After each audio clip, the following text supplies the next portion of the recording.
I'm so embarrassed. Like every time I go live, I'm like scrambling to get ready. I'm like sitting at my desk here for like an hour before, and and I can't spare 5 minutes to get ready. Like, come on, Prairie Banana. What kind of Prairie Banana are you? All right, so give me a second, guys. Okay. Oh, did I not repost that? Shame on me again. Double.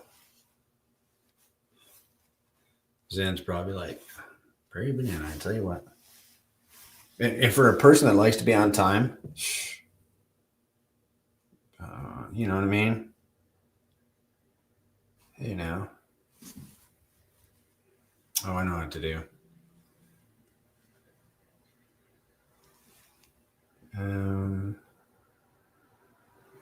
Come on now. Profile. And connect. Oh, I can't do that. Get this out of the way. Oh, I think we're gonna make another one. Yep.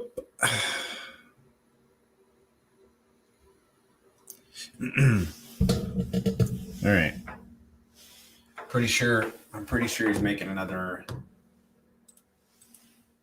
We're gonna have to drop it again in the Telegram. So just bear with us, guys.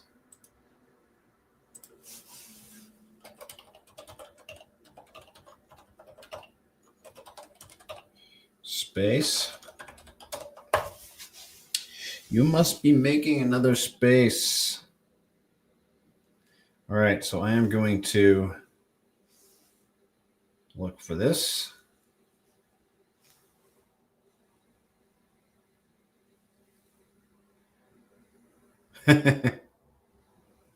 Oh, no. Oh, we're in. Yes. There we go. My mic's on. Okay, I'm in. Was this not the right space? No, it's the right one. It's the right one. It's all me, dude. All me. I'm sitting at my desk for like 30 minutes before Spaces, and then I'm scrambling to get on Spaces at the last minute. I forget to get my phone out. Like, I get the stream started, but almost every time I forget to grab my phone. Like, oh, I have to be on Space. It's actually on the space.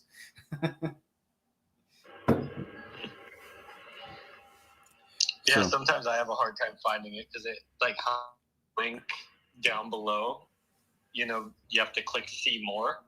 So I'm like having to read all the posts, like which one of these is the one with the I know. And I go into Twitter to try to find it. And I know that I'm live and I'm under that pressure. And it's like trying to find something that involves delicate movements on a phone. When you're under pressure, it's like, but we're here. We made it. You know, one thing I noticed about our spaces last week, I was on Saturday, and I haven't really been paying attention, but there were like 450 people that stopped in. I don't know how long, you know, any of those people actually stayed, but 450 people visited our spaces according to Twitter. Is that a lot more than normal, or what's our normal number that we get? Well, that is a very good question. Then I can find the answer. So give me this. Because it gets reported, and then I'm sure a couple people drop in and watch the replay, right?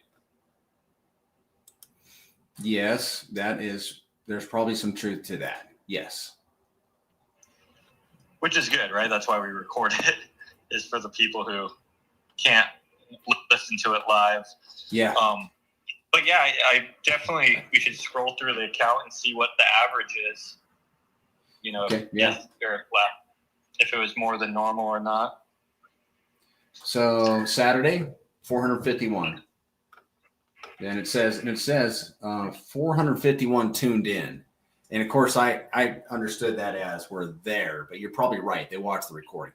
450 people, though, out of what, 14,000 wallets? And a lot of those people have more than one wallet, and many of those people aren't plugged in.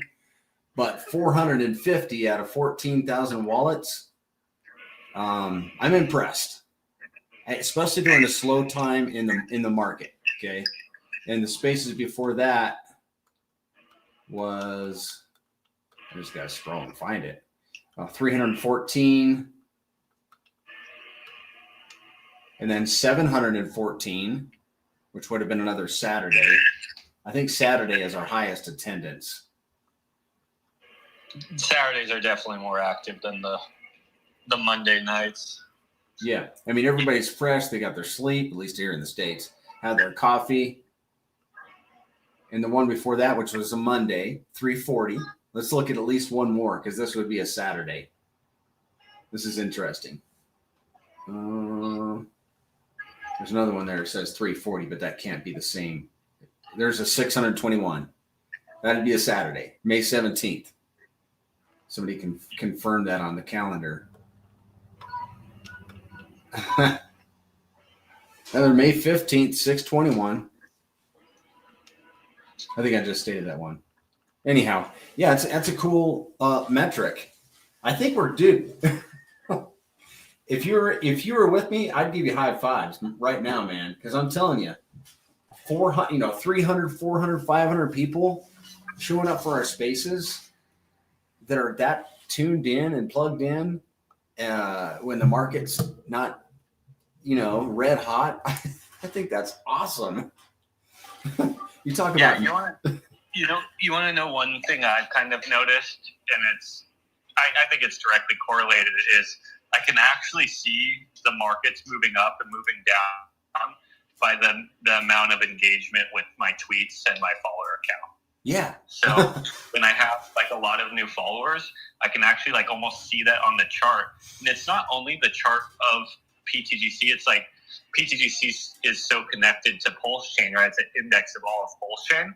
So you can actually feel energy of new people coming to the PulseChain ecosystem by seeing like on weeks you're like, oh, look I gained a lot of followers this week, or on a following week you might gain a little more, and then you'll be like, well, how'd the chart do this week? It's like, oh, the chart actually doesn't look that good on PulseChain or on pTGC that week, and you can like directly see it in your social engagement.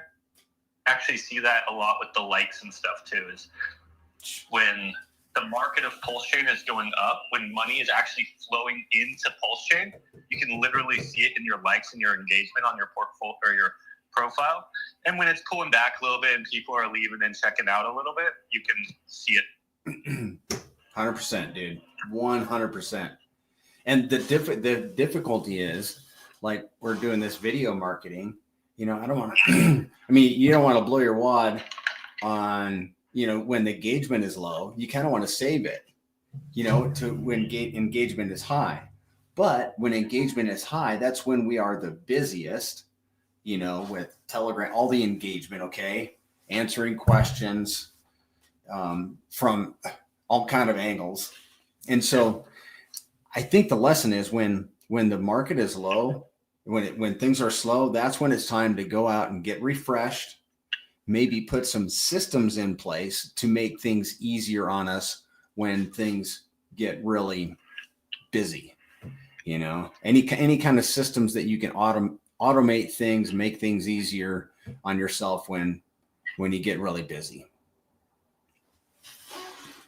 So that's just my business perspective. Yeah, there's still 100%. There's still one thing that we talked about like probably a year ago now, and it came to me today. I was like randomly thinking like, hey, what's anything else I can do to, help pTGC thrive?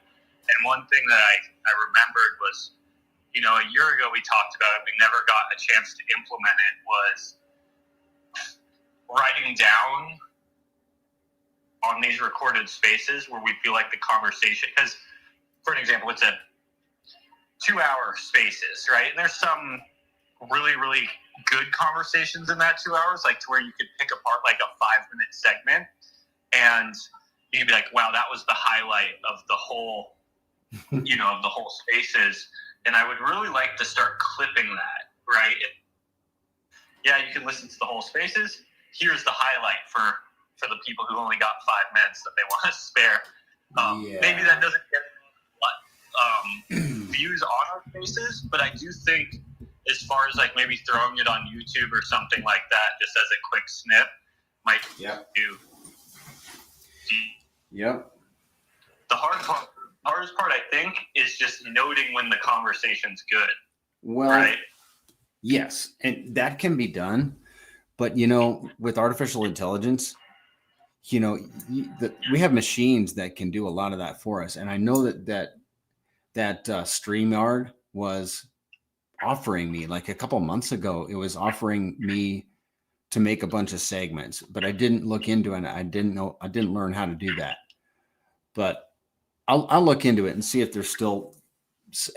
they still have some kind of system where I can run a 2-hour video through their automation machine and have it pull out the highlights, because that would be interesting and valuable. Because I value my time, and I'm 100% like most of our audience values their time. So if you could condense a 2-hour conversation into the best 10 minutes, absolutely. I would be all over that. Yeah. Kind of sparked in my mind was there's this account, I don't know who it is. It's like an Anon account called Obscure Crypto Gems on YouTube. Yes, familiar with him. Oh, you are? Okay, yeah. So he used to post a lot of like just clips from Richard's old videos, and it was kind of nice because you could he'd ran one up every week or a couple days, and it'd be like, oh yeah, that's a sweet clip. I forgot about that, right? You're not watching the whole 2-hour video. He's like just giving you like reminders of these really clips of Richard. But more recently, he's been like posting some pretty awesome clips of like just other spaces and other YouTubers and stuff like that he finds interesting.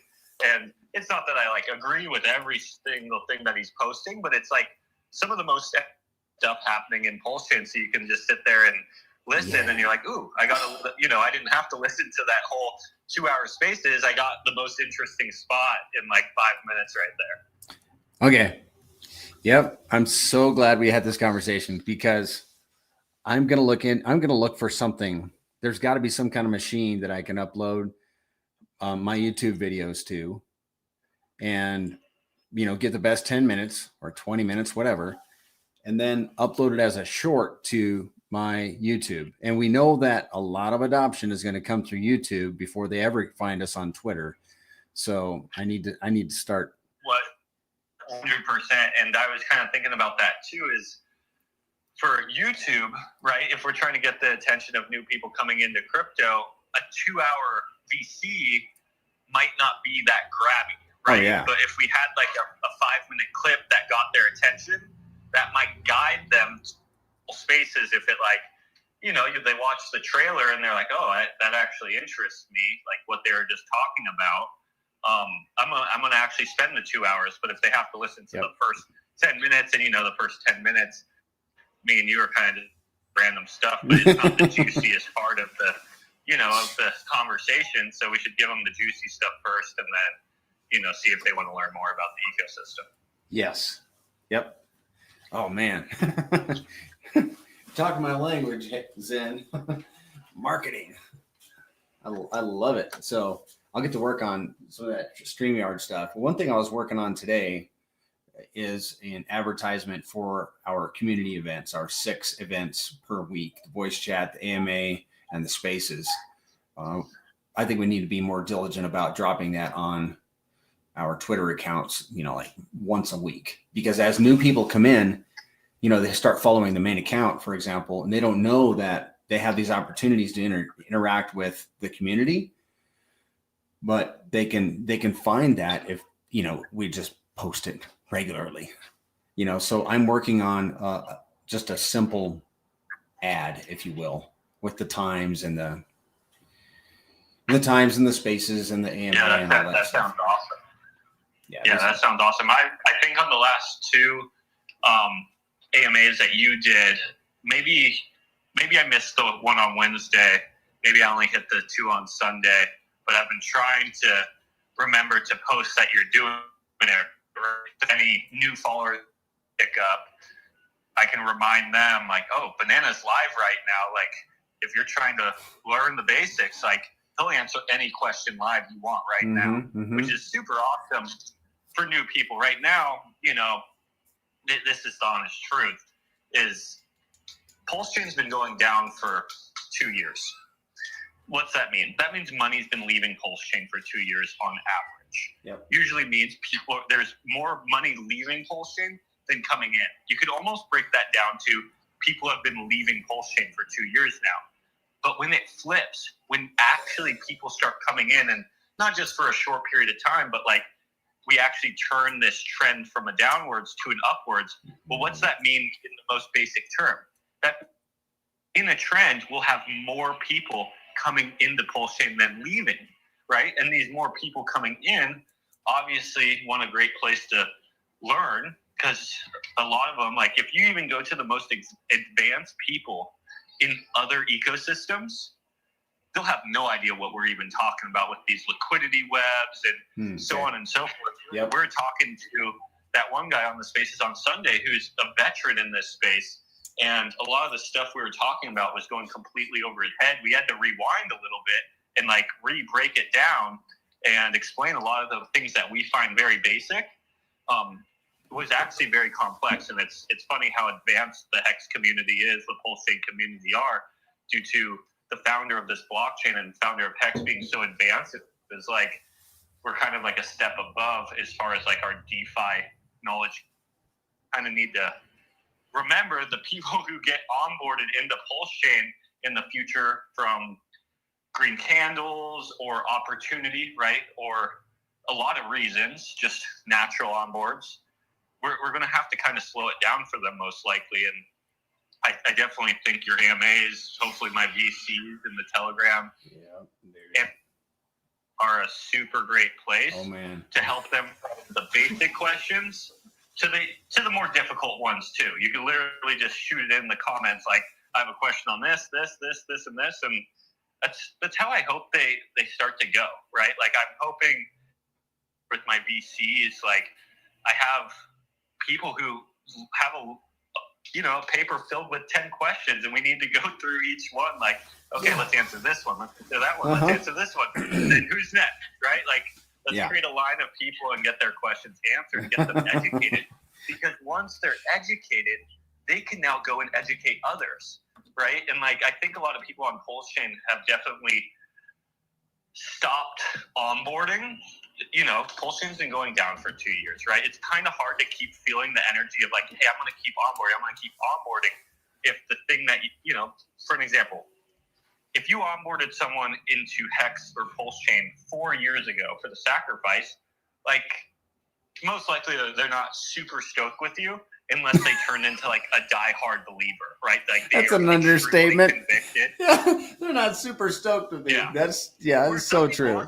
Right? Some people are stoked. Like Banana, like I actually think even though your portfolio might be down, you're actually stoked about it. Absolutely. Because you've made so much progress, you have so much more knowledge, and it's almost like, of course, like the price could be up, right? Like Richard could have caught us all fish. But more importantly, Richard has taught us all to fish. There you go. So the people who have actually like spent the time to learn DeFi, they actually now can technically catch fish for themselves. Like, look at us educating on this brand new style of protocol that's never been out before. Like, the product market, the opportunity in front of us, especially the blockchain that Richard supplied for us to use, is just limitless. And now we pretty much like unlimited possibilities of where we could take this thing as far as a sub community on PulseChain.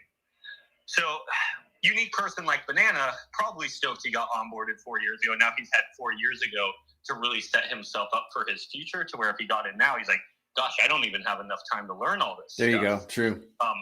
Which hopefully we help people with that, right? Is like, hey, we're offering this free tool to where we can just try to get through all the questions that you may have, and probably won't even answer them all because, a new person is probably, it's like learning a foreign language. It does take some time and some mistakes to get there, but I think it's going to it's going to give pTGC a lot of value to have like, people like us there to educate.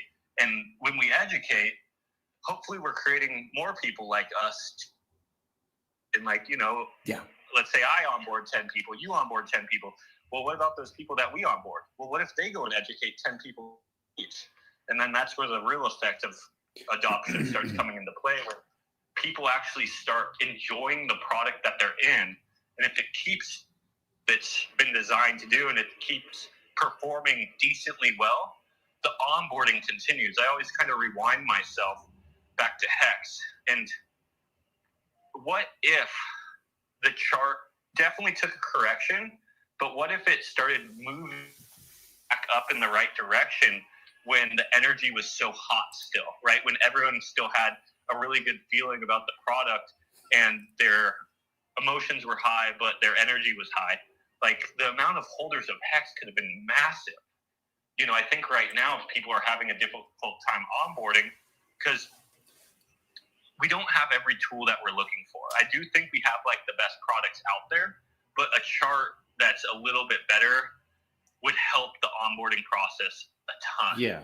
It's just me being honest, right? Like, I look at what I like to use to onboard people, and it's like sometimes the data and how decentralized it is, and the fact that it's very, very safe and robust, no one's really interested in hearing a lot of those words, especially a newcomer, even though they matter the most. And they really want to see what the chart and like how many people have gotten rich in how many days. And it's a chart that's only gone down since it came out. It's a very hard sell. It's a very hard sell. So once that corrects, I think we have everything else. We have all the foundation we need for success. And then if we have a good marketing piece, like a good chart, like actually showing proof of what we're saying, right? Proof of people making money here. That's the most important marketing tool, in my opinion. Yeah. I mean, what do you think would have been the effect on Hex last run up if there had been a channel with a dedicated, well, not just the channel, but the voice chat and the channel and the Spaces call? I know there was YouTube stuff going on back in 2020, 2021, but I'm not aware of anything that was like dedicated toward new people that don't know anything, that just need a helping hand, how to get acclimated. And at the same time, pitches the product and talks about it and exemplifies it and talks about where it could perhaps go. I mean, what do you think would have been the effect on Hex if there had been something like that, or was there? So like how I got it was one-on-one, right? I got it from someone who was a day one Hex person. So I don't know if I really looked for that, but I did was absorbing content. But when Hex got working, when there really was taking over the algorithm of YouTube, and there was a lot of people making money, which was exciting, onboarding a lot of people, because obviously when price is moving up, that literally is a graph showing you're onboarding new people. So you don't have to think too much into it. Like, the graph is literally telling you onboarding was at max height right there. And maybe it gets to a point where you can't singularly educate everyone, and that's where like just being on YouTube and just talking in general really works. But I don't know if someone was really trying to say like, hey, this YouTube channel or this VC is dedicated to answering singular questions from individual community members about this product. Yeah, I'm excited to see the impact we can make in the next year or so on people coming in. I mean, I know for a fact that my channel, I hesitate to say single me out, but my channel has onboarded people. I know at least one person that caught one of my presentations, and she's like, I went and got me some pTGC right after that. I'm like, yes. That made me so happy.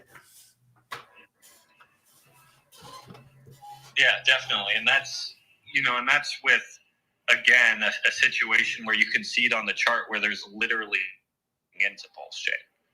If there was people coming in and not more money leaving, the chart would be going up. Oh, yeah. Yeah. I do believe we are onboarding new people every day. Every day. Currently, the sell pressure is higher than that onboarding, and the chart says that. Yep. We have, let me see. I will tell you, I mean, I want to get into this on this Spaces call, but we can just, I mean, since we're on topic, let me talk about the number of wallets that have been added.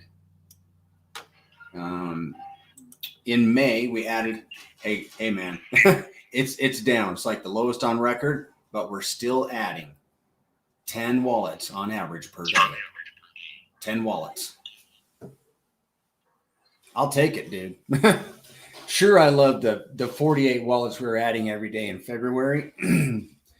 But if we're only adding 10, that's 10 new people that are holding this asset that either heard about it from a friend, or they saw it, or they saw a stream about it, or they heard about it long ago and then just finally, got themselves a bag. Either way, it's 10 new people that got in, and that's just cheap pTGC. That's not UFO. UFO is a little more rough. But that just... Yeah, UFO definitely been struggling on the human interaction side lately, which is a good thing and a bad thing, right? The good thing is you can see the sell pressure is out of UFO. That thing is not getting sold at all. Currently not really getting bought right now either. The human interaction is very, very low with it, and that's just me being honest about the product. Just Richard was kind of talking about this in some of his tweets lately. The product's there. The product's functioning great. Yep. You can see it moving exactly as we planned it to move. The thing is when the markets start shifting up and even down, right? Either direction, it's been kind of stagnant these last couple of weeks. And really, I'd say kind of last few months have been a little slow, right? All of the Richard tickers have been kind of dragging around together. There hasn't been too many volatile shifts. Only real volatile shift we've had in the last few months was PDI to the downside. So we generated good value off of that at the cost of the chart moving down. The pro for our system is if we didn't have the fee generating the revenue, we would just be getting that to the downside with no revenue gained.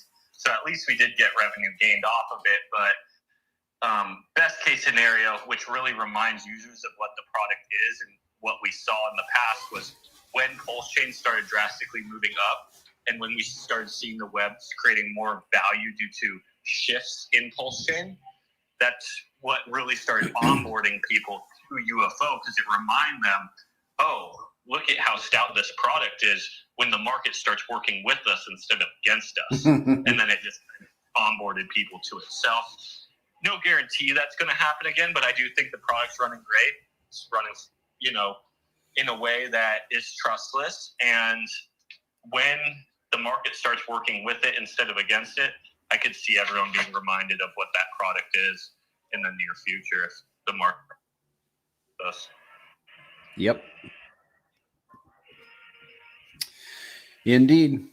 So UFO added 60 wallets in May. So 2 a day.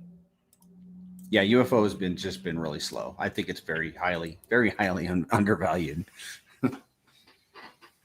You can literally get about 5 times more of the UFO supply than you can pTGC for every dollar.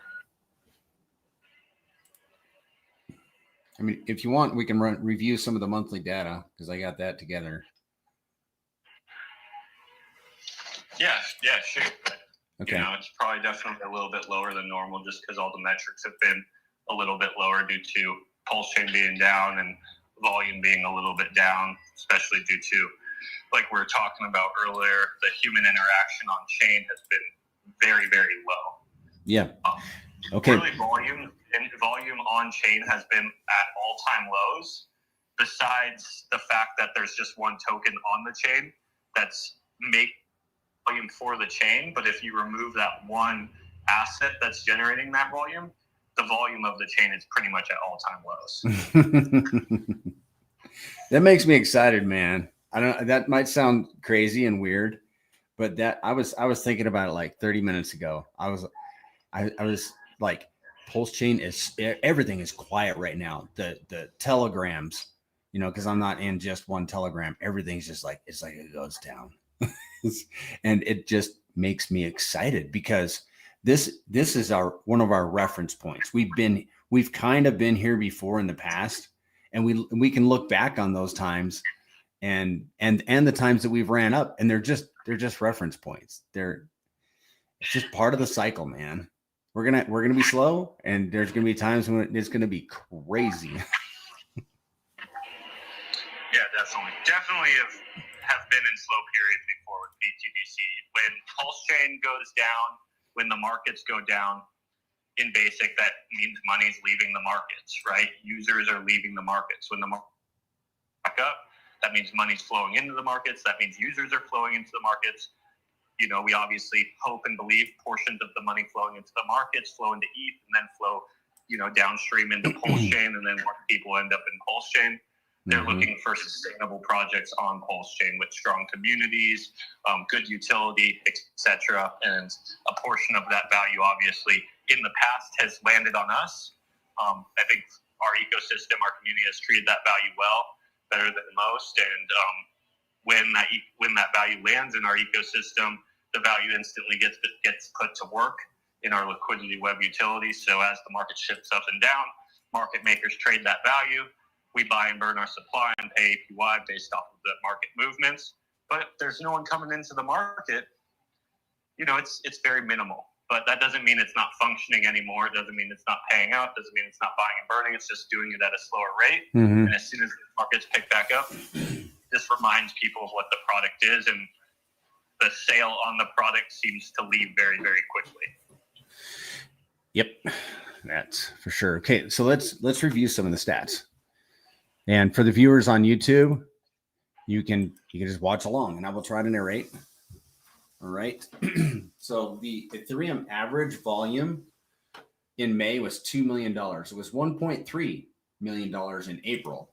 And the highest I've seen was in January at 2.3. So we're not too far off the all-time high, which is on record, but that only started keeping record in August when it was 1 million. So we're at double the volume from August. And then PulseChain's average daily volume was $27 million in May, down a little bit from April, which was down a little bit from March, down from February. So the highest on record was February at 59 million, and now we're at, again, 27 million for May. pTGC's average volume was $134,000. Yeah, real quick while you're on that topic, it's actually a lot lower than that, more naturally. I was kind of talking about there's one specific token that's been generating tons of the volume on PulseChain right now. If you remove that, looking at it like yesterday, and we had like 50 million or something like that volume on chain yesterday. But then you go to the specific one token, and that one token was doing like $42 million in volume. Whoa. So that there's only $8 million of volume on PulseX. I don't know about the chain. I'm not looking at the subjects, but pretty much what that's telling me is volume on PulseChain, mainly speaking of like Richard's tickers and stuff like that. You can like the V1 volume, because the V1 volume is pretty much all of Richard's tickers and some select other tickers like pTGC and stuff. But it's drastically low. And there's multiple reasons it's drastically low. One of them is human interaction is very, very low. Market interaction is very low. But another main one, and this is something to keep in mind, is liquidity has been drained in the recent months, right? Due to them taking away the incentive to provide liquidity in the V1 farms. So if you incentivize everyone to take away liquidity, that makes that value less. So then that means when markets shift up and down with those tickers, the amount of value that the market maker bots, our bots, need to move is less volume. So we don't only have less liquidity on chain now that we've removed the incentive to provide the liquidity in the farms, but it's also hurting the on-chain volume as well. Okay. Okay, I see what token you're talking about. I had no idea. All right. Okay, so that explains. Thank you for that narrative on volume. That was needful. The pTGC's average volume per day was $134,000, down from its high in February of $771,000. The fee distribution, $209,000. That's the 5% community fee that we talked about on Saturday. $209,000. That's for the whole month. The average ratio is 9.5, down from the highest of 19.7 in February. The price, well, it's just 3028 as an average. And but it was lower in April. It was 3023 in April. And that was, that was the lowest we've seen since about, April of last year, something like that. Okay, let's move on here. I started tracking a couple of things, a couple new metrics from the site, and I just jotted them down this month so I don't have any reference point, but I want to track total tokens held in wallets. Right now it's 66 plus billion. Total tokens staked, it's 88.3 billion now, and total tokens staked and locked, 132 billion. So we'll see we'll see how that changes from month to month going forward as I track these metrics. And then the circulating supply, we're burning, let's see, it was 292.3 billion in April. That was the circulating supply. And now it's 291.8 billion. So is that 1.5? No, it's half. That's half a billion. Half a billion. We burned half a billion tokens in May. And that's what? That's a couple few shark positions that we burned. That's impressive. Yeah, so 1 billion is roughly 33 or 0.33%. So half of that. So we're probably close to 0.15%. Yep. I'm going to see exactly how many that is. Yep. 525 million is what we burned. That's incredible.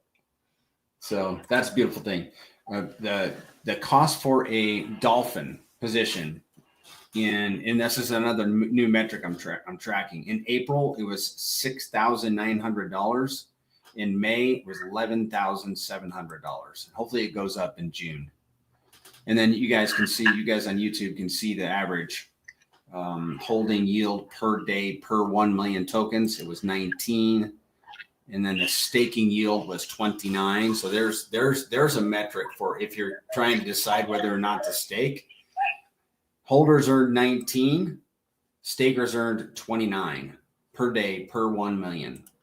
And then the total unlocked yield per 1 million. So if you had for every 1 million tokens you had locked in May, and that'd be 100% locked. So you're earning 100% of the locking fees.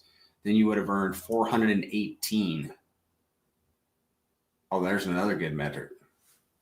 Yeah. That's interesting, Zen. Holders and stakers earned 19 and 29. Lockers earned 418. That almost doesn't seem right. I almost want to go back and check it. I'm going to color it red. Dude, I don't want to be wrong on that. Okay. So maybe if somebody else engages in the conversation, I go back and confirm that because I want to make sure that's correct. Average unlock yield per day per 1 million. Oh, that must be for the whole month. Yeah, that's for the whole month. That 418, Zen, that's for the whole month. So the per day, there we go. The per day is 15. So again, let me recap. Holders are 19, stakers 29, lockers 15. How much was unlocked? 194 million. But of course, what we're hypothesizing is that as the value of pTGC goes up, that the holders and stakers will earn fewer tokens, where the unlockers will hopefully continue to earn 15 or whatever tokens per 1 million, depending on how much is unlocked. In May, 194 million, which is about 200 million less than the average for last year. Total tokens burned, 587 million. Burned per day. We were burning 19.5 million tokens per day. And let's skip over here. Average holders added 10. Total new wallets for the month, 287. New gold circles, 15. Those are people that have joined the Gold Circle Space Force. I counted 15. 80 new Telegram members. We started counting the video post impressions from the main Twitter account, and we started that mid-month. In June, we should have a lot more than 39,000, but we counted 39,000 impressions from videos in May. We added 112 new followers to the X account, but again, we started tracking at the middle of the month, or just end of the month. I'll skip over the fees collected because that's just a bunch of numbers. Then total UFO volume was 1.1 million total UFO volume. UFO average volume was $40,000 per day, down from the all-time high of 483,000 in December. Now you're not going to sense a bearish tone in me. I'm just going to tell you guys like what it is. We are, what is that? I don't know, a tenth of the all-time high volume at 40,000. But I think it's going to pick back up. I think UFO is undervalued. UFO fee distribution was $75,000. That's from the 6% community fee. UFO average price was $4,016.92. There's your ratio at 0.6. The highest I have on record was 1.6, and now it's 0.6. UFO average daily LP yield. So if you had put 1 million, I guess this is based on shares. So if you have 1 million UFO shares, then you earned 64 pulse per day for that 1 million UFO shares on average, 64. And then if you held UFO liquid, you earned 31 UFO on average per day. And there's your circulating supply. And I really need to get, okay, we burned, we burned 582 million UFO, very similar to pTGC. But pTGC's supply is a third of that of UFO. So it effectively burned like 3 times more. But we still burned, we still burned 500 million UFO tokens in May, and I'll take it. And we all can take it to the bank. Average tokens burned per day was 19.4 million. UFO dolphin cost in April was $1,600, and in May it's $2,400. So it went up, increased. Average holders added 2 per day for a total of 60 new wallets in the month of May. And that's our data for the month. Let's hope it turns around in June. I wouldn't mind, not a bit. But either way, I'm going to be excited if it's a little rough, and more excited when it's doing better. So when you're going over some of the data, I wanted to pull up on the stats page on PulseTGC the distribution pie chart. I don't know if you want to pull it up on your end for the people watching on YouTube. I do. Okay, I'll give you a second, or I'll just start rambling and you can get it up. Okay. So I know for a fact the liquidity pool section isn't picking up every single liquidity pool due to when we made this chart, it didn't have all the liquidity pools that we have now. I think roughly 3% of the supply is in liquidity pools, which that's currently probably falling under just the holding section. So the hold section is a little bit smaller, probably closer to 18% instead of 9.8, and the liquid supply is probably a little bit bigger, like in liquidity, because you can see the actual number on Kong's site. Look into ptgc.com when we get the new PTGC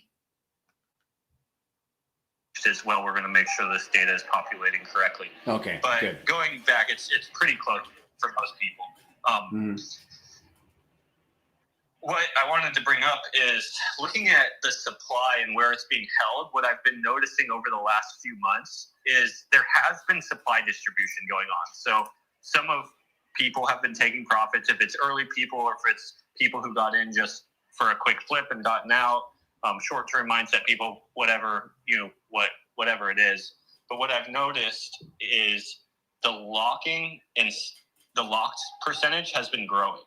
I don't know if you have any data of what percentage that was in the past, but we currently are getting very close to 40% of the supply staked and locked. Okay, I'll look in some of my older records and see if I have that. But that's why I want to track some of that. That's why I want to write some of this stuff down and start now. It's like, it's not too late to start, but I'll look and see if I can find locking records. Yeah. Good. So, hey, real quick, can I interrupt TG's then? Yeah, please. We're going to do a sponsorship about PTGC clothing and the coffee cups and everything. I just got everything in, and these things are so sick. The shirts, the sweatshirts, the hats, the mugs. Yeah, I'm pretty pumped about it.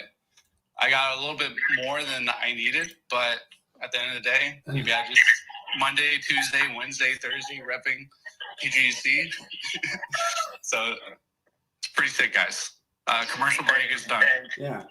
And please repeat from the beginning because I didn't understand what you were saying. A sponsorship for what? Sponsorship for PGC like gear and like t-shirts, sweatshirts, mugs. I just got my shipment in just now, so they're really cool. And you got t-shirts, sweatshirts, tank tops. Maybe I'll come out with like some like, I don't know, swimsuit models. You never know, but it's actually pretty cool, guys. So go check it out.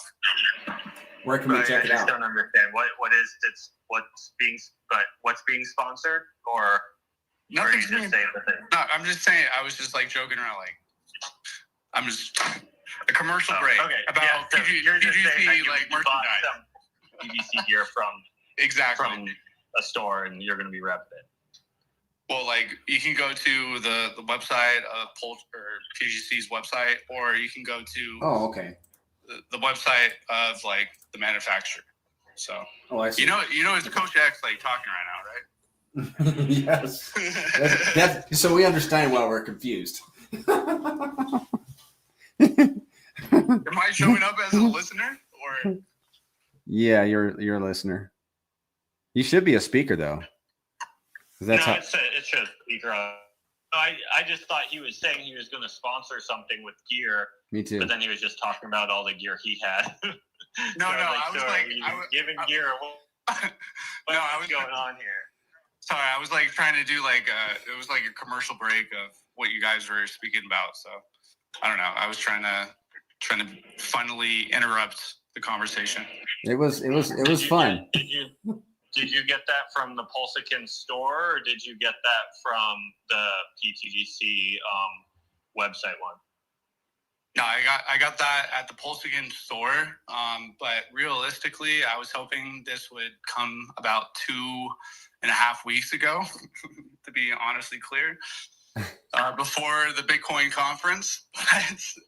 So I ordered it on May 10th, and I just got it today. So, nice. Yeah, I think so. I don't know if you got in on this, Coach, or Banana, you got in on it, but we did like a giveaway with the PulseChain store last week, and there is a shipping and handling fee, so the shirt is technically free. It costs $10 to get the shirt to your house, but there was 200 free, in quotes free. You had to pay the shipping and handling, but free pTGC t-shirts in the PulseChain store last week, and I think in a week or something like that, they're also going to give away some UFO t-shirts as well. So if you missed out on the pTGC one, a UFO one should be coming up. I don't know if they're going to allow 200 again, because they're only supposed to allow 50, but since the 50 claimed within like 1 hour, they allowed it to go for like 24 hours or something like that. So if you're interested in UFO shirts, they're technically free, or technically not free. They're free, but you have to pay shipping and handling, which is fairly cheap. Yeah, of course. You know me, TGZen. I'm always watching, listening, and one step ahead of everybody else. So you're funny, Coach. Every group needs a coach.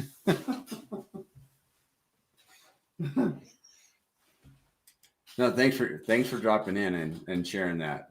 I pulled up the store for the viewers on YouTube, so everybody, you can go buy your merch. I've got merch floating around here right in the back of my phone. I love the phone case. Have you gotten one of the? Has either of you guys gotten the phone case? Probably not. No, I don't have any. I don't even have any pTGC merch yet. Wow. I figured you at least have the pickleball paddles. Hey, I'm working on that, bro. Don't tell him that. It's a surprise, man. Good. Man. I noticed those were missing, so I had to put stickers on my pickleball paddles. I'm gonna get him a custom made, autographed by Richard Hart.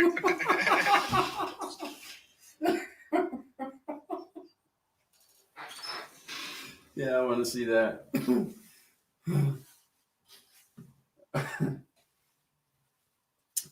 Question from Lemonade. Gotta love our handles around here. How did the buy and burn for pTGC for the month of May compare with PulseX? Do you have any data on that, TGZen? I was keeping track of it, and then I stopped.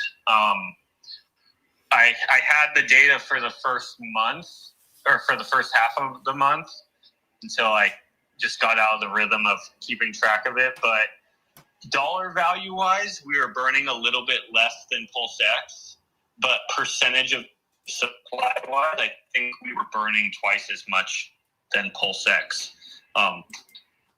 rate every single day. And that's just due to the fact that we're a smaller cap token. So with even less purchasing power, we're able to purchase up more of our supply and burn more of our supply off of the market, even with PulseX having greater dollar volume of buy and burns daily, due to them getting, the whole entire network volume and then buy and burn. Due to us being a smaller cup, it's easier for us to buy and burn portions of our supply and remove it from the market. So I don't know the exact numbers, but we were buying and burning percentage of supply, I think double. Dollar wise, I think on the day the Dow was doing the buy and burns, we were fairly close in dollar value. I think probably like 2/3, something like that. So we're holding our own for a small ecosystem. Cool. Guess what I just found? I found the total locked tokens on February 17th, 2024. I have it in one of my spreadsheets. And by the way, on the same date, we had burned 8.67% of the supply, or 28.8 million tokens. And I've got our circulating supply at the time. The amount held, 17.5%. The stake, I have the staked and locked supply. I wish I'd written down how many tokens were held, but we can figure it out, 17.5%. So let me break this out and go to PulseTGC.com. And then we can talk about it. Stake supply, it looks like, well, it was 108 billion and now it's 88 billion. Does that sound right to you? It's kind of hard to read these numbers without the commas in between. Yeah, it's got to be 88 billion. Do you think the stake supply would actually reduce in, a little over a year? That's what it says. That is what it most says. Likely a portion of that went to the possibly liquid holding, and then also maybe a portion of that supply decided to lock up as well. Yes. Okay. So, which brings us to lock supply, which on February, whatever that was, 17th, February 2024, 118.5 billion. And now it's 132.2 billion. Yeah, lock supply increased. I think one of the reasons that lock supply has increased is because, I don't know if you know this, if you're familiar with this effect, but having been in a couple of different communities, I've learned that we learn things together. As we, you built the smart contract and you know it inside and out, but I guarantee you still learned it. And I know you did. You learned a few things, after you deployed it on PulseChain. And I think that one of the things that we learned as a community is the value of locking tokens. And that's why we've seen, what was that, a $14 billion token increase in locked tokens, or whatever that number was. I'm going to see if I can figure it out. It's 132 now, and it was. You still there? Yeah, I think one of the big reasons of it is the fact that we've proven ourselves here on chain, yep. Right? So as more time goes on, we're gaining a little bit more momentum. We're buying and burning more liquidity. Our community is becoming larger. We're showing that we're not going anywhere, and we plan on being here for the entire lifespan of PulseChain. So if that lifespan is longer than my lifespan and your lifespan, we plan on the system being here. And as time goes on, I think it shows people our conviction, and then their conviction grows as well, which gives them the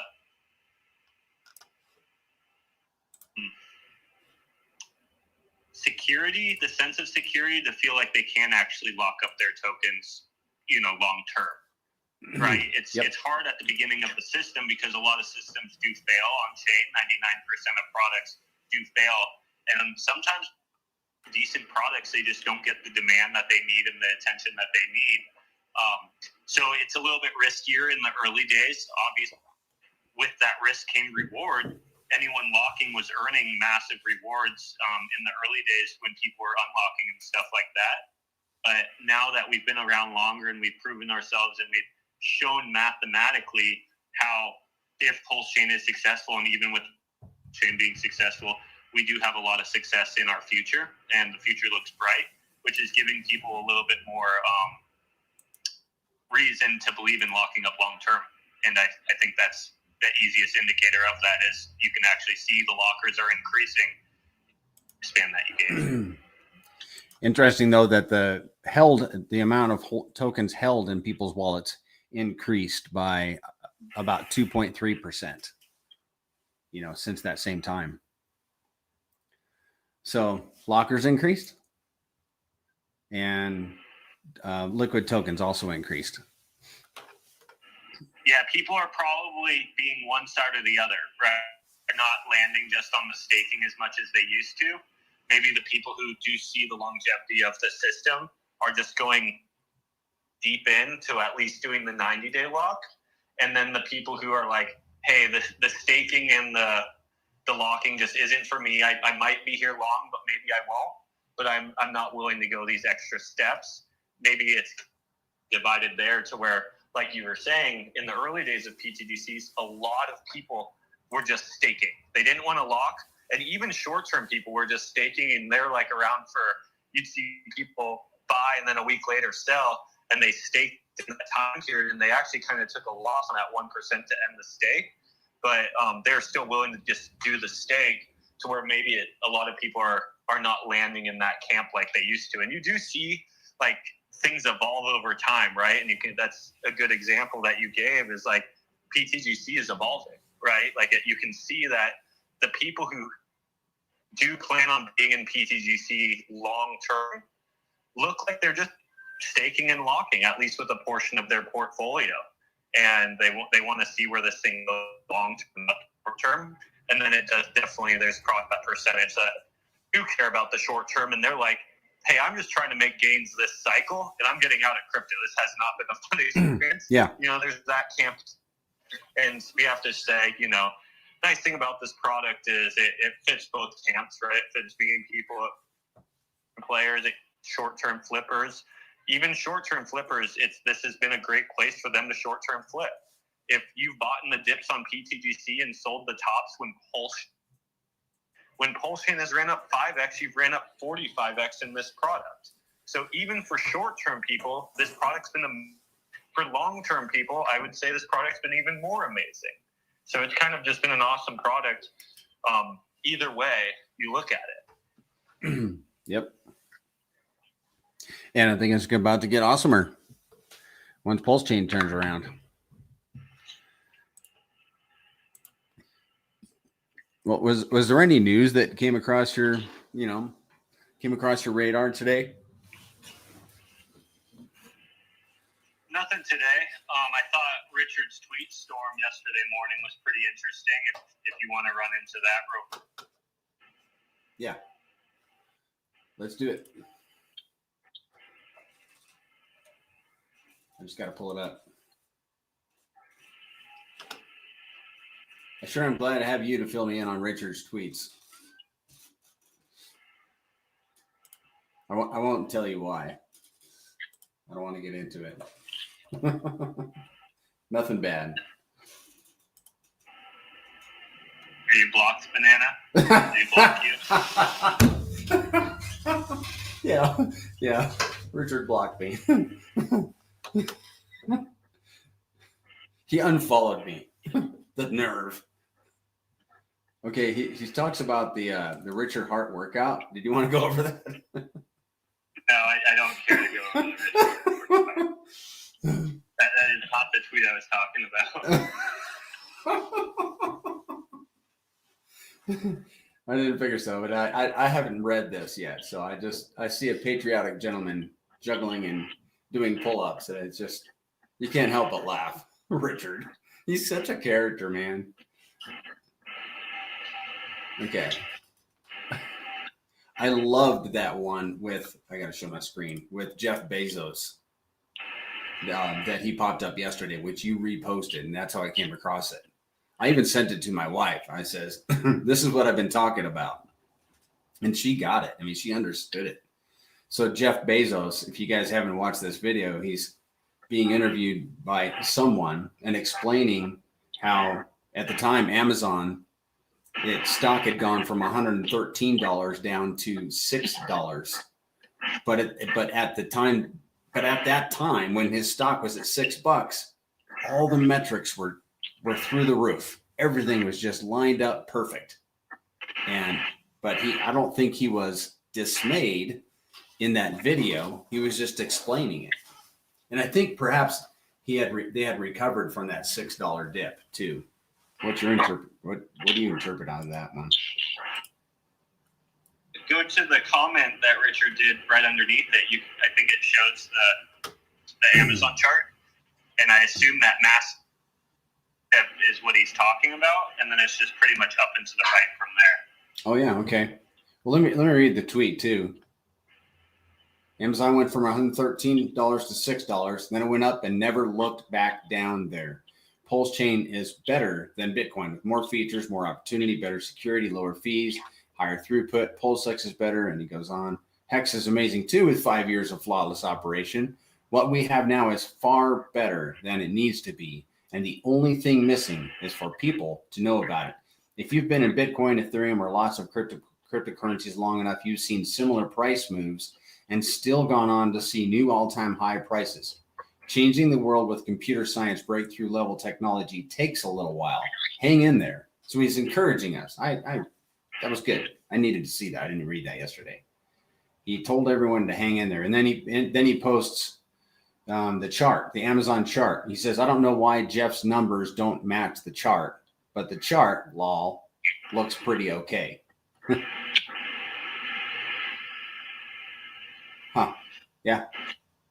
Yeah, so definitely somewhat compare, PulseChain to Bitcoin, and I even compare pTGC to Bitcoin sometimes. Obviously, that's an extreme comparison. Also extreme to pTGC to Amazon and stuff like that, right? These are the biggest companies in the world and the biggest assets in the world.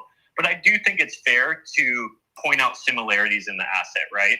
And similarities, how they function. And one thing that stood out, Bezos was talking about how he saw all the metrics increasing in his company, even with the price going down. It hit home with me with pTGC, right? We can see our burnt supply increasing. We can see our holders increasing. We can see our TLP tokens constantly, right? Like sometimes the value's going down of the liquidity, but we're constantly with every single transaction adding more that liquidity pool. We're constantly increasing the liquidity web.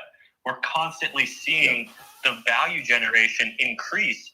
Even with PulseChain hitting lower lows, we can see our price hitting higher highs in that same kind of time span. So yeah, prices pull down sometimes, like when you put people in tons of profits, that's kind of what happens.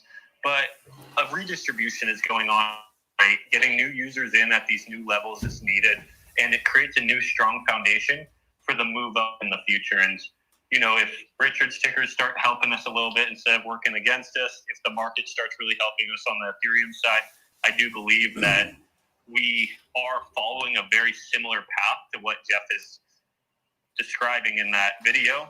Obviously, I know his is like the best end-all, be-all example. It's awesome to compare new, innovative things to the biggest dogs in the game, right? This is how young athletes become the best in the world, is they have to look up to the best players in the world. And I do think at us as a young new athlete coming up in the ranks and earning our stripes and showing what our product is and our new innovation to what crypto,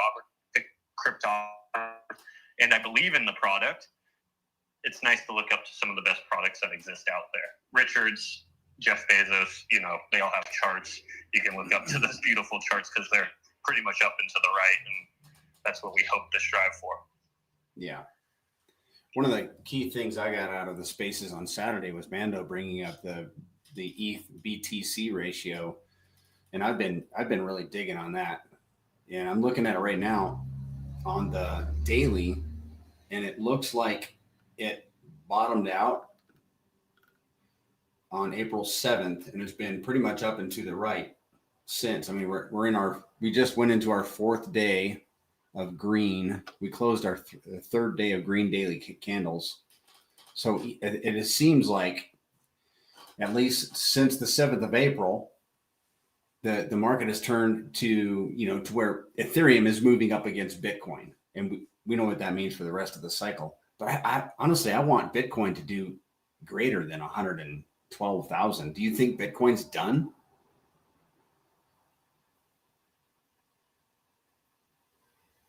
You broke up a little bit on me, Banana. Could you repeat that? Do you think that Bitcoin is going to run up even further, even though Ethereum is, I haven't watched this part of the cycle before with these eyes that I have now. So is Ethereum going to continue to move up against Bitcoin as Bitcoin runs up? Is that how it typically works? Do you know?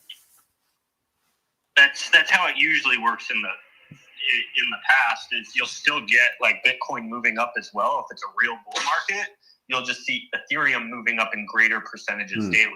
For an example, like when we run up with Pulse is usually also moving up in these events, right? It's not usually going down, because when it's going down, that literally by definition means money is leaving PulseChain. And when money's leaving PulseChain, it usually isn't just leaving PulseChain, it's also leaving some of the sub assets on the chain. It's literally money moving out of the chain. When money's moving into the chain, you can see it directly, impacting Pulse, which then directly impact the assets that are bonded with it, because Hart's Law just drags it up. But then usually a portion of that value will trickle down into projects, and then also some of it will gamble, and some will, so on and so forth. But yes, that usually when markets are moving up, money is moving into the risk on assets altogether. Bitcoin and Ethereum, just more money is going into Ethereum given the dollar. Yeah. Okay. Yep, that makes sense. I mean, Ethereum is up 80% against Bitcoin since April 10th. Wow. We want Ethereum to run.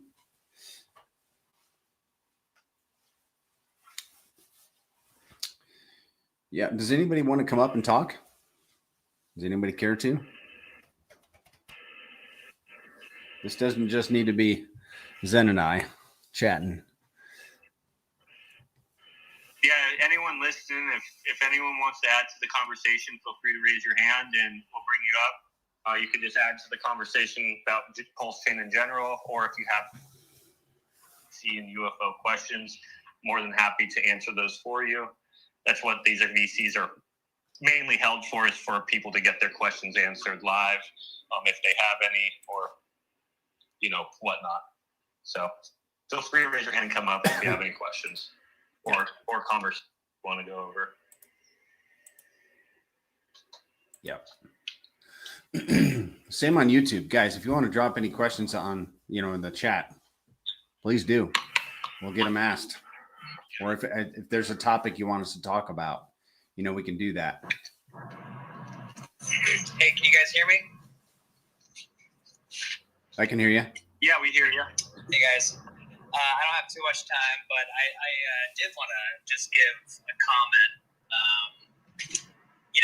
I was in Vegas weekend, or this past week, for the conference, and just kind of doing some research and kind of understanding where people's minds were at, and seeing how much people actually knew about cryptocurrency. And it's amazing that, out of 30,000 plus people that were at the conference, I would say 90% of the people are, they're oblivious to what all this means, and that they just wanted to be a part of kind of this movement.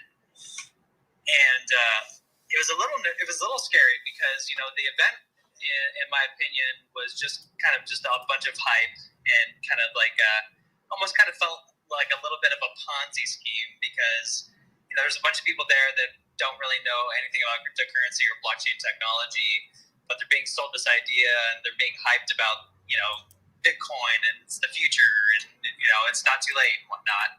And I was just talking to people about what they knew, what they didn't know, and then I kind of mentioned what PulseChain is, or have you ever heard of Richard Hart? They're oblivious and whatnot. And there's a huge opportunity for this community to grow, and we all know that. Just knowing that it is a faster, cheaper, and better solution than Bitcoin, because my fear is that all these people that are being hyped and going to buy into cryptocurrencies, specifically Bitcoin, they're not going to know anything about cycles, and all the huge hedge funds and all people that have been here before. Once this 4-year cycle ends and everything dips back down, all these people are going to be stuck into something that they lost a bunch of money in, waiting to get their return, when they could have made the choice and gone into something like PulseChain, where it's going to be a safer bet and more profitable in the end. And I just found it fascinating, and it was kind of scary at the same time. And I guess one thing that I did want to say, just to give shine some light about what pTGC has, is that I met this girl there that actually knew about PulseChain, and we had asked her, have you ever heard about pTGC? And she said, oh my God, yes. It's all that anyone talks about on PulseChain. It's the best project in PulseChain and in all of crypto. And I thought it was really cool because it made me feel good, that I was invested in something that, could give someone help like this. And at the same time, it also made me feel even better because I'm surrounded by 30,000+ people that are here for a Bitcoin conference. And yet I find someone that says, pTGC is one of the most incredible projects in all the world. And it's anything that anyone ever talks about on PulseChain. And that's, and she, she was also a big proponent of it and trying to get people to get in on pTGC as well. So I just wanted to share that because it was cool. It was like being surrounded by all these people, and I get to hear that when I wasn't expecting that at all. So I just wanted to share that just to kind of give you guys some happiness, but just what an incredible project that you've built. Man, that's very exciting. If she's any indication of what other people think about what's going on, on PulseChain and the greatest currencies, it's kind of like I've been saying, pTGC and UFO are becoming like the elephant in the room, where people we will eventually not be able. Nobody will be able to ignore us. I think some people are purposely ignoring us, but when our LP web gets so massively thick, we'll get to a point where they won't be able to ignore us.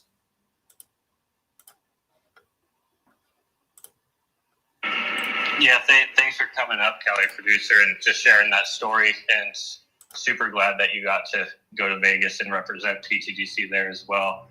Yeah, I do find it, interesting because you use the word like PulseChain being safer, and I see where you're coming from there, but it also is, a little bit difficult because for most people, they do want to just get on board with the biggest companies and the biggest people in the world, right? There is security in that, like governments are adopting it, presidents are adopting it, largest companies, the form of security there that we don't have with PulseChain yet, right? Obviously, we're working in that direction. We're only 2 years old and Bitcoin is 12 years old. But I do like to reward, right? Like we are taking a risk being on this undervalued blockchain, but the reward to that risk is absolutely insane. Like the reward of PulseChain being successful, especially being in pTGC, in my honest opinion, is I think it will be a multiplier, is a massive upside potential. And really, without just the complete collapse of PulseChain, I completely agree with you. I do think the math and mechanics behind pTGC very, very secure as well.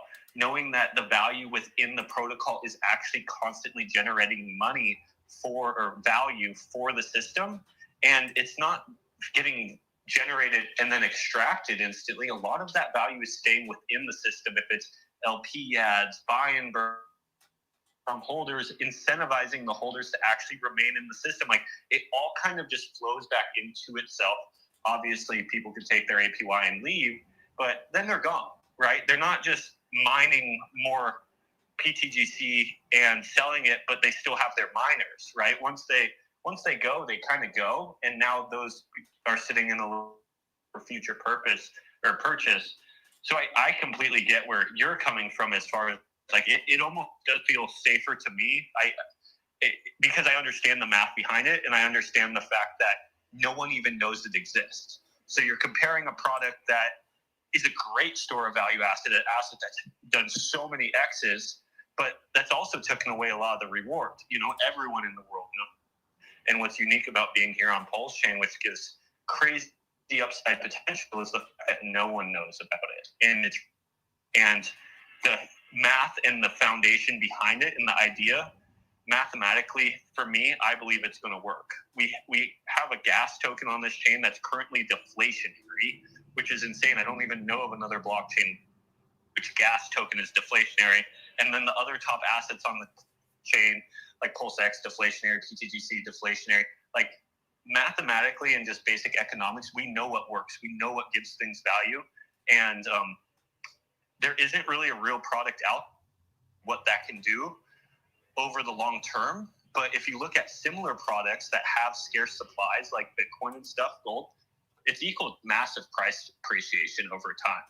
We just, have to show people that it exists and onboard and let time kind of fulfill the void that we're kind of making in the future.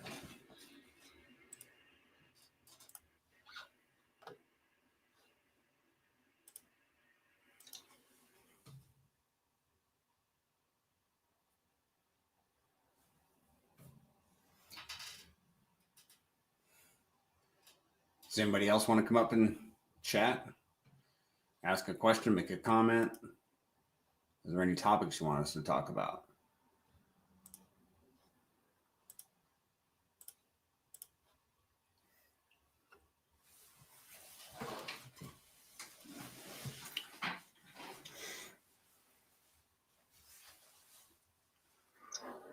We are getting close to the hour and a half mark. I know that's pretty close to where we usually cut these off on Mondays. So if some larger conversation doesn't keep going, I will probably shut it down around in 9 minutes or so. But definitely, if anyone has any questions, I would love to do a last call if anyone wants to come up.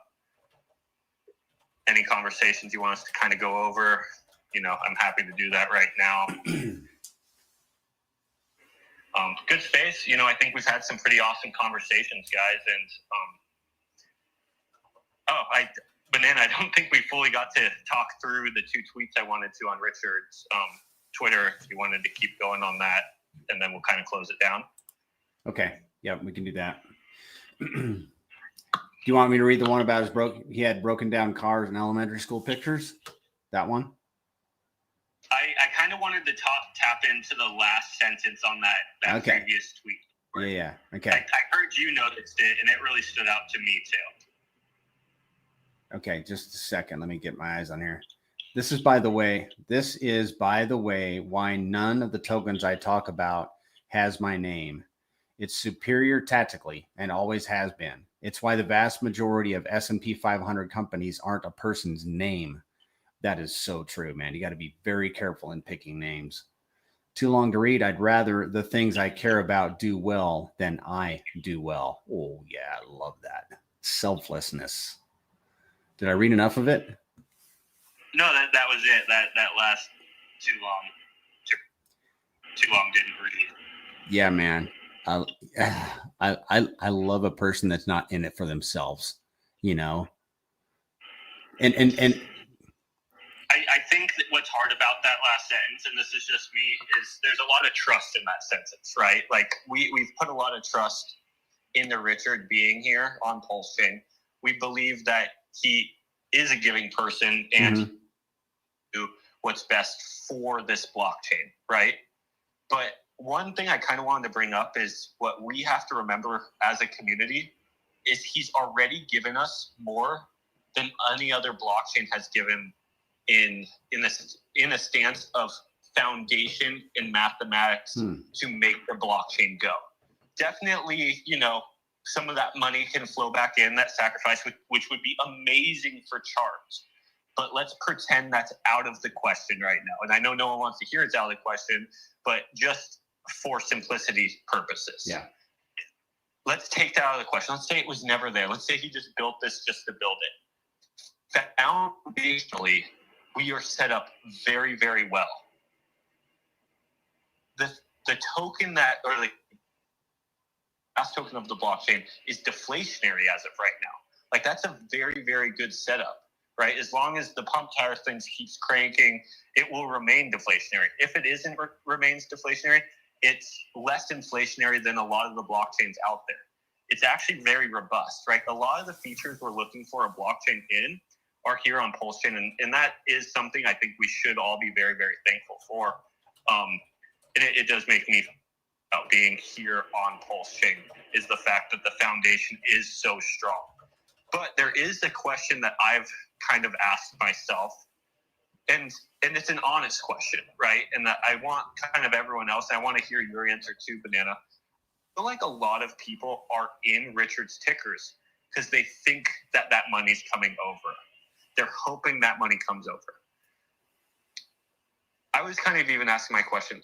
If you take that idea away and you say that money isn't coming over, but I was to still keep my net worth or a portion of my net worth here on PulseChain, would I still keep it in Richard's tickers, or would I move that money to PT?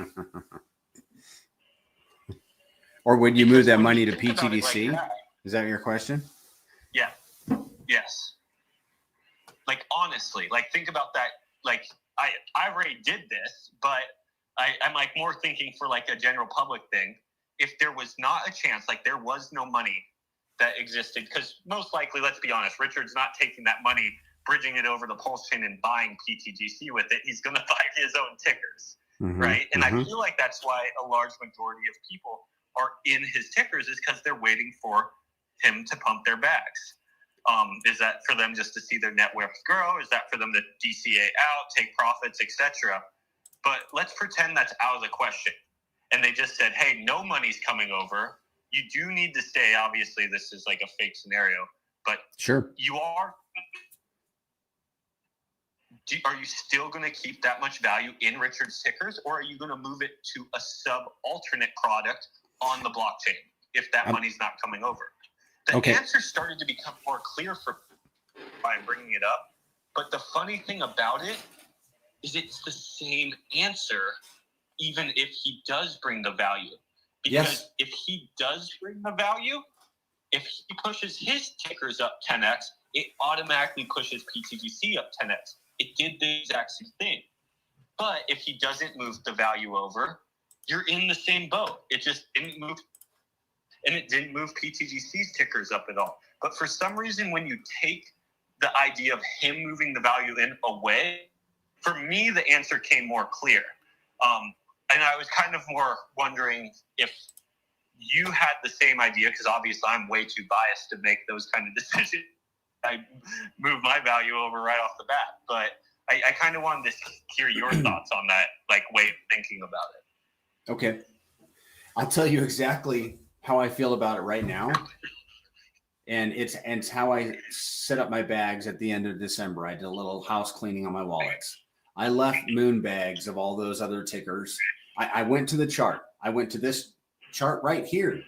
And I have on my screen, I have the pTGC hex chart in terms of hex from today all the way back to the beginning of pTGC.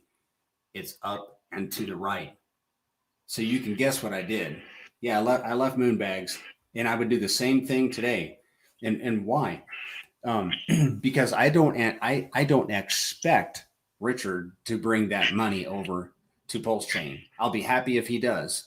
Whether he does or whether he doesn't, I think the effect on pTGC because of any movement in hex is going to be the same. And that's why today I would absolutely put my money on pTGC versus many other tickers on PulseChain. I don't want to be specific and single anybody out. Yeah, I was more saying just in a broad, like you said, I'm not trying to single anything out.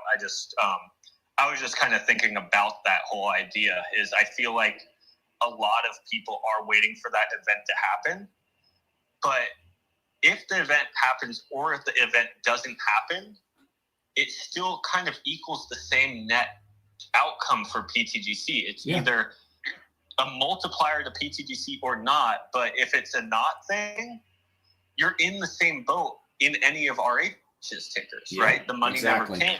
And you're either naturally onboarding to Richard's tickers, which we're doing all the time, right? I heavily believe in his tickers. Mathematically, I think they're stronger and more robust than 99.9% of the stuff out there. That's why I'm here.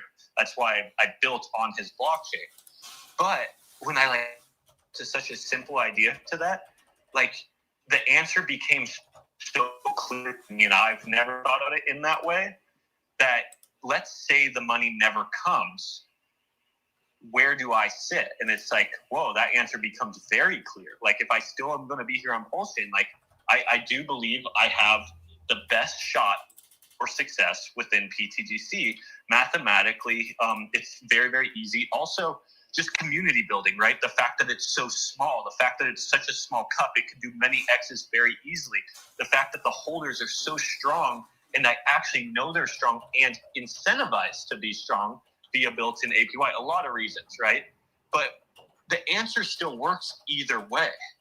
Because if or if not, he brings the money over and helps the PulseChain chart, it directly affects PTGC in the same amount of X's. So it's the same net outcome. Better outcome, I would say, because volume would pick up and all that stuff. But I'm just trying to break it down to a very simple analogy. And it's kind of interesting to think about. Yep. Yep. You know, hey, I think about, the gentleman was asking a question, why would you hold one thing over the other? And so what does that do? That begs the question, because the questioner is asking basically a philosophical question. Is it smarter to hold A or B? And you have to answer that question. And you have to come up with the different kind of bullet points, A, B, C, right? Well, what is the reason why holding PulseChain or pTGC over one another is more beneficial, right? So if you're on Ethereum, most people right now that are on Ethereum are making money not on Ethereum, but by using Ethereum to make money to make more Ethereum, right? They're active on a chain. If they're on Sol, they're using Sol. If they're on Base, they're using Base or whatever blockchain, right? But with pTGC, the reality is that we have 20 months of real information that's not just suggesting, but that is quantifying a reality that pTGC outperforms the things that back it. Not only because pTGC has the ability to garner and harness all the X's of the assets that it's a proxy of, but because of the fee sharing structure that's built into the mechanics of this system, and because it's able to actually create working capital for its own cryptocurrency, it's able to outperform everything and actually incentivize users to hold that asset over and above the underlying assets that back it. Until that reality changes, why would holding holding pTGC not be better? Now, my playing the devil's advocate, I have to answer my own question. Okay, well, what are the negative externalities of, for example, why would I hold PulseChain? And somebody said in quotes, it's safer. Well, how? How is it safer? The protocol is never going to stop doing what it's doing. The only negative externality is the same negative externality that's in any asset, is that holders can sell it down, right? But there's only so many holders of pTGC's ecosystem that have enough tokens that can actually damage the chart, which is actually something that a lot of people really are hoping happens right now, because they want more of these tokens, or they would love to take $100,000 and put it into these tokens at a certain level that they're looking at, right? So it's becoming self-evident amongst everybody on PulseChain that this protocol, this cryptocurrency, is an absolute phenomenal mathematical machine. And the only thing that can really hurt it is A, if the underlying assets that it's bonded with that give it value just die, or temporarily someone who holds $1 million of it sells it, the price goes down 50%. But what does that do? That ramps the system up. It kicks the system into overdrive. It distributes all those tokens and gives everybody an opportunity to take positions at much cheaper valuations. And then all the ratios rebalance, and then the system just keeps going. So where is the negative externality? What is the reason? Well, I'd say the biggest risk factor is the fact that it's gone up a very large percentage since its launch. So people are in profits, but you have to also tell yourself that's also the most amazing thing about it. The fact that it's been able to go up so many X's and sustain those X's, even with large amounts of people taking profits and stuff like that, because mathematically the utility behind the protocol works that well. If it didn't work, the price would be back down to the very low levels. So what you're saying to me is that the number one negative externality that makes it not safe is that it's made its holders the most amount of money on PulseChain. Yeah, and that's the only thing I've even had anyone come back to me on, is it's already up so much. So the very thing that every investor on PulseChain and in crypto wants to have happen for them is that the thing that they are in go up in value for their families. It's happening here with this cryptocurrency. For 20 months, you have massive amounts of key performance indicators that you can study for hours, looking at charts, looking at burns, looking at token distributions. And you don't want to get in because it's doing the very thing that you wanted to do for yourself, but you didn't get in yet. In reality, under $100 million isn't even a small cap yet, right? But there's nothing on any blockchain, including Bitcoin, including ETH, including any of these other coins out here, that have the mechanics that this protocol has. And I'm not going to say that sounds crazy. I can compare pTGC to Bitcoin. We all can.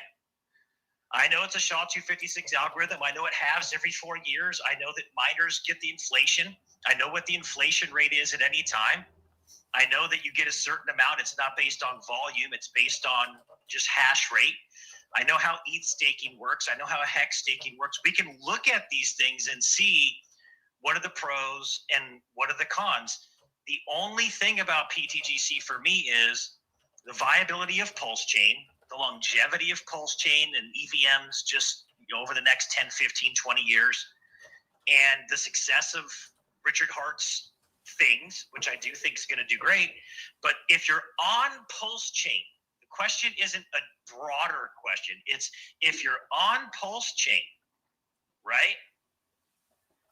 You only have, in my mind, 3 options. You sit in the cores, you meme your ass off, or you take a position in pTGC.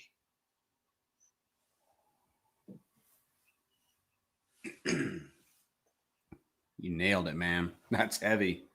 That is so true. You summarized that very well. Mando, real quick before you go, Banana, I just want to say, or you can do a little bit of all 3. Which complicates things. Well, I mean, and I think that people do, right? I think that people do. But that really sums up the reality. But then you ask yourself, okay, but out of those 3 categories, who has done better? I'm going to tell you right now. Look at the charts, because people lie, but charts don't lie. Yep. People lie, but math doesn't lie, right? The people that have been holding pTGC's ecosystem tokens have taken their cores and done hundreds and thousands of X's while earning yield. including with no inflation on the tokens, including teddy bear, a meme. It doesn't matter what it is. Teddy bear didn't pay me when I took a position of teddy bear or PDI, because I got in with those suckers early. I got into PDI 4 zeros and something. It was one of the first guys to ratio trade, right? When PulseChain opened up, millions, right? It didn't deflate, it inflated. And there was all kinds of weird speculation and conspiracy people had to go through. Did it pay me APY? Absolutely not. Was it burned liquidity? Yeah, Maria burned with PDI, but it's not the same kind of burnt liquidity, right? So what I'm saying is that every single thing that a serious investor would look at,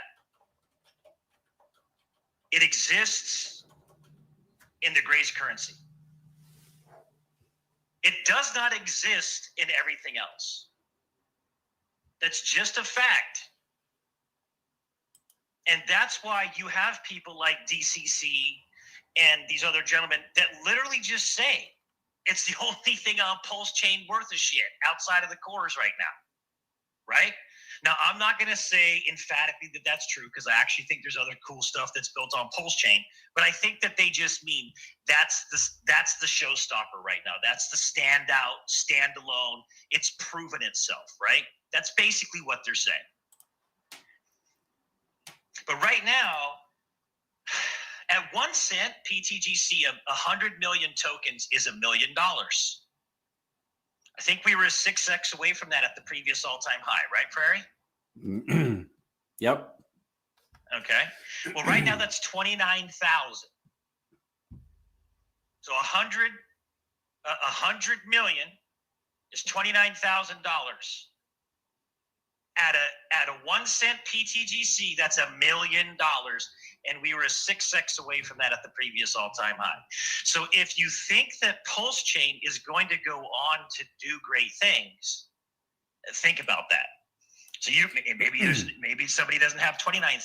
Maybe they have enough to get half of that, a quarter of that. And you look at your portfolio and you got 10,000 in this shit meme and 20,000 in this shit meme and all these different things. To me, if you're on PulseChain, the Grays is an absolute no freaking brainer speculation, because it gives you all the opportunity for X's, but with all the things that somebody that's serious looks for in an asset. Mando, Banana, what's going on? How you going? What's going on, man? I just want to add to that as well. Like the only reason you're getting people who aren't invested in the Grays and UFO questioning, why should they invest in it because it's gone up so much, is the fact that, PulseChain ecosystem is seen as so contrarian and a type of investment, in the world of crypto, that it's as contrarian as you can get. So that means that any of the tokens or any of the cryptocurrencies that are built on PulseChain are actually very, very, very small coins, very small, very low market cap coins. Now, the fact that the pTGC and UFO have actually run up so much, just lends themselves to being, basically the top assets on PulseChain. Yeah, they've done massive amount of X's, but it's PvP mode, because we haven't had that fresh liquidity. The next round of people who aren't in this ecosystem yet come in. So when you're saying that pTGC is still not even considered a low cap, it's not in the crypto market, but it is in the PvP mode of PulseChain and Richard Hart ecosystem. So once we exit the PvP mode, it's just going to be game on for this because we're the loudest. That's what I agree. I agree with you on that, right? But that means, what that means though is that it doesn't take much to stack your first million pTGC, and then you stack your next million, right? and your next million. And then all of a sudden you have 100 million. You know what I'm saying? I think 1 million pTGC right now is like $299. Just about. Right? Okay. So if you do that 100 times as you DCA, and it goes to 1 cent, and you DCA it into 100 million, that's $1 million. That's $1 million in an asset that's generating income. That's it. Right? That's right. I mean, it's absolutely phenomenal. But you're right on the PvP side. I just think that it's grossly undervalued for what it is. I mean, if oh, and I'm agreeing with you, Mando. It is grossly undervalued, and that's what I'm trying to say. Everyone who's in PulseChain at the moment are mucking around and playing around with meme coins and other tokens on PulseChain that are worth anywhere between, a $1,000 market cap to a $100 million market cap. But in the realms of crypto, that's tiny. And the fact is that once the new round of investors start coming across the bridge into our ecosystem, and they will do that because everyone who's here on this Spaces call is a believer. If you're not a believer, you're not here. And the fact is that you've just got to be patient because, I mean, I'm no expert, but I'm in my early 40s now, and I've worked out in life, if you chase short-term gain, it eventually equals long-term pain. And if you're just patient enough and go off that road of thinking in your life, and you start chasing the value of short-term pain, i.e. being patient, which always equals in the right trajectory long-term gain, then you've just started working out life, in the right way. Absolutely. Well, and that's what, and it took me 30 years to get to that, maybe even longer, but I'm there now. And it's, just watching how this asset, this sub-ecosystem works. It's just like, these are prices that everyone should be scooping up. But because it's PvP mode, everyone's throwing their coins around everywhere, trying to try different things, and they should just be sticking with the proven assets. And but guess what? But guess what, Kuhn? I'm watching everybody do that, and they're all losing all their money. They're all losing all their money. I'm seeing they're as all well, losing. They're chasing crazy. yield in this thing and yield in that thing and launching this thing. I'm and 3 weeks later, the price is down 90% on every freaking chart, dude. Yeah, man. Totally. Okay. So we're just sitting here stacking chips. That's the only negative, thing that people come up with. Oh, it's already run up 100x. It's already run up 200x. There's no way I'd touch it. Why would I touch it? Why would I touch it? It's run up so much. Everyone's just going to dump on my head. But it couldn't be further from the truth. And the truth is, once PvP mode finishes and PulseChain starts getting light and the rest of the crypto market starts coming in, $100 million market cap, and we're less than that right now, in terms of an asset, is fuck all. It's nothing. It's nothing. Yeah, I'm watching. And it's on a 77% retracement, on the USD chart, right? And then when you look at it against PulseChain, the retracement against PulseChain, it's a little bit less than that, but it's a 60% retracement on PulseChain. Do you buy on the retracements, or do you buy when it's the next all-time high? You know what I'm saying? But look, Inc. is at an $80 million market cap. So pTGC now is at a market cap higher than Richard Hart's Inc. And bonded heavily with it. And bonded with the system. I'm not saying don't stack the cores. Stack the cores. I mean, I'm sure everyone in here has stacked their cores and have their positions ready. But if you really understand pTGC and UFO and how the mechanism operates, I mean, I've had to learn. I learned the hard way at the beginning, and then I started stacking as much as I could.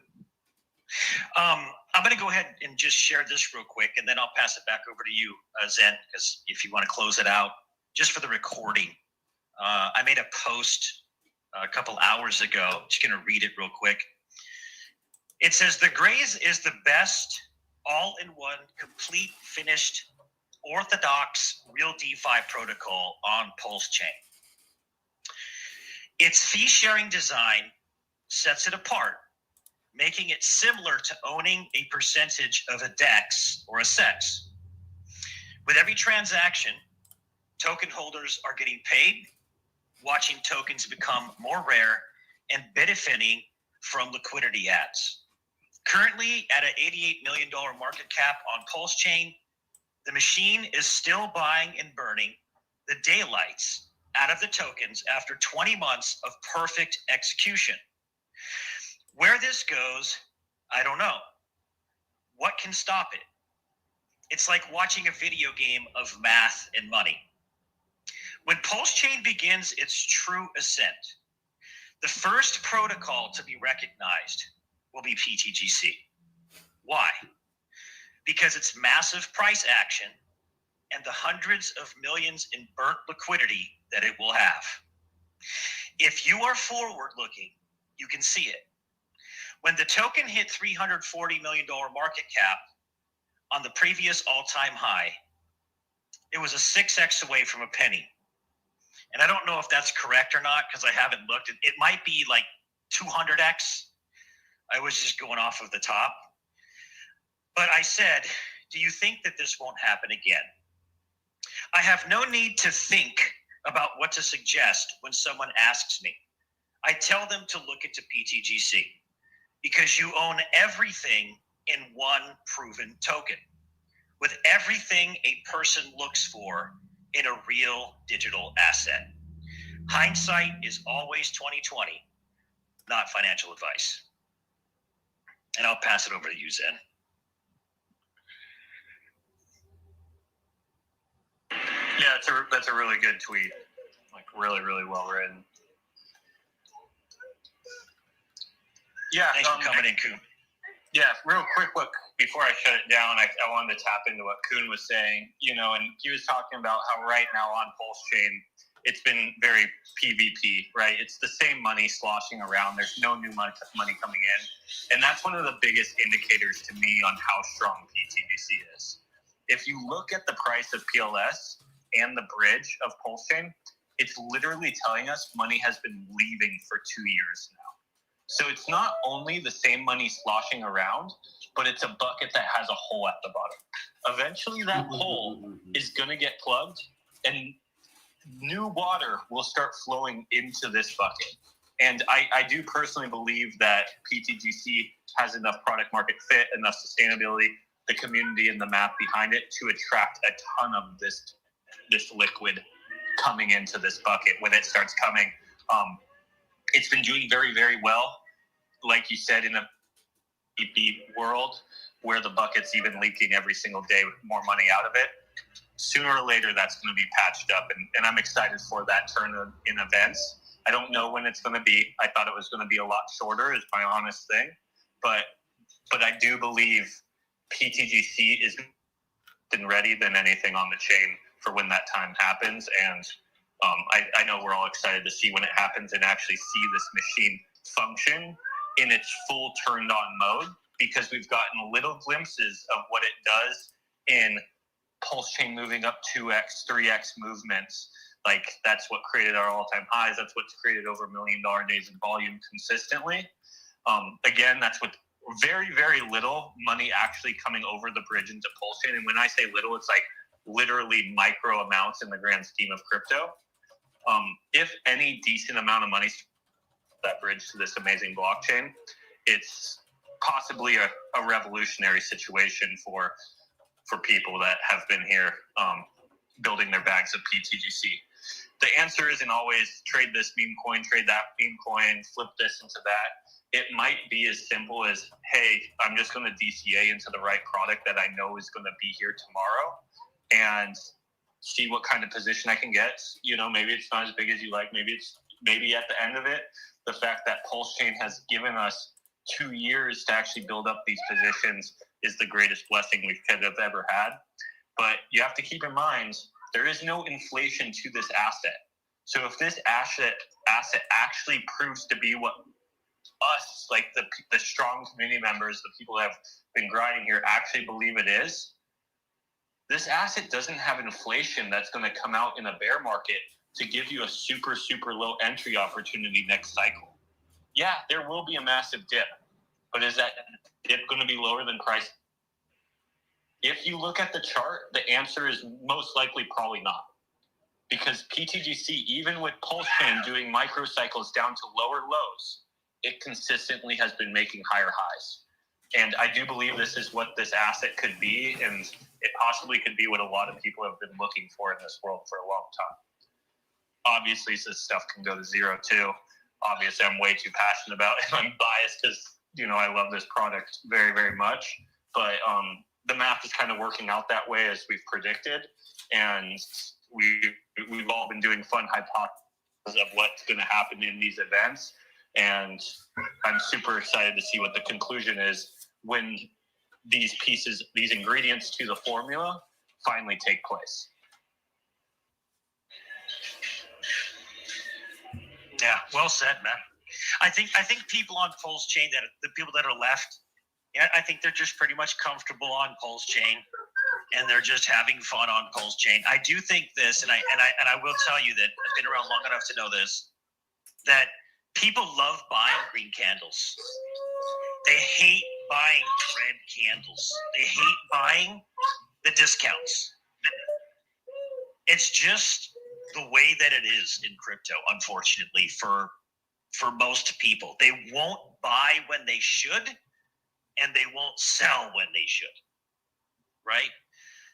But what happens is, if PulseChain turns around, this is my assessment. If PulseChain turns around and all of a sudden the cores start going up and things start turning around, and this ecosystem starts to show, because the best thing about this system is that we've in-depth explained to the entire community.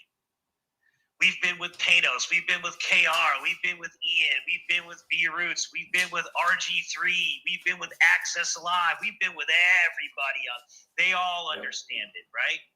So when this happens, it will be a massive blue chip on PulseChain at that point. And people will trust it, and people will want to own a part of it, because it will represent something that you cannot duplicate. People have tried to duplicate it over and over again. And with the revaluation, it'll just be that much more out of reach, guys, at that point. And people will just be buying higher, because that's just the nature of things.